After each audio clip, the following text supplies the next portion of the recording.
হচ্ছে? এই চিন্তার কারণ হলো এক অদ্ভুত স্বপ্ন। হতে পারে যে আমার এই আনন্দের কারণ তোমার দেখা ওই স্বপ্ন। আমার স্বপ্নের সাথে এই আনন্দের কোনো সম্পর্ক হতে পারে না মহাদেব। এত ভয়ঙ্কর স্বপ্ন যে আমার মনে হচ্ছিল কেউ মৃত্যু তাণ্ডব করছে। এমন মনে হলো যেন সমগ্র সৃষ্টির অন্তিম কাল উপস্থিত হয়েছে। বলুন না মহাদেব, কে সেই যোদ্ধা? স্বপ্ন তুমি দেখেছো পার্বতী, তাহলে সেই যোদ্ধার সন্ধানও তোমাকেই করতে হবে। খোঁজো সেই যোদ্ধাকে, আমাকে এখন যেতে হবে।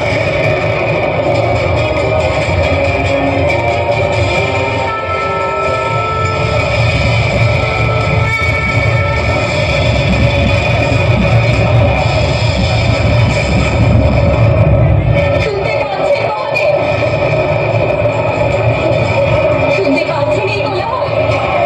যারা আপনার অর্ধাঙ্গিনীকে নিয়ে যেতে আসছে।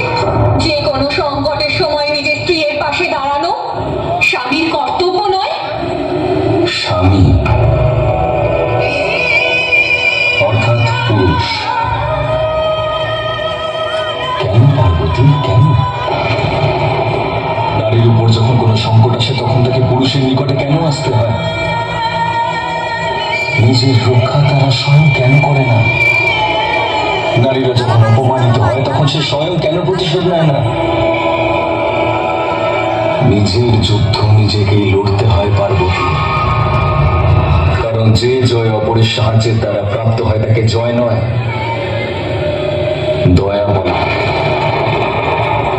আর আমি চাই না যে আমার স্ত্রী, আমার অর্ধাঙ্গিনী দয়ার পাত্র হয়ে থাকে। এই সমস্যার সমাধান স্বয়ং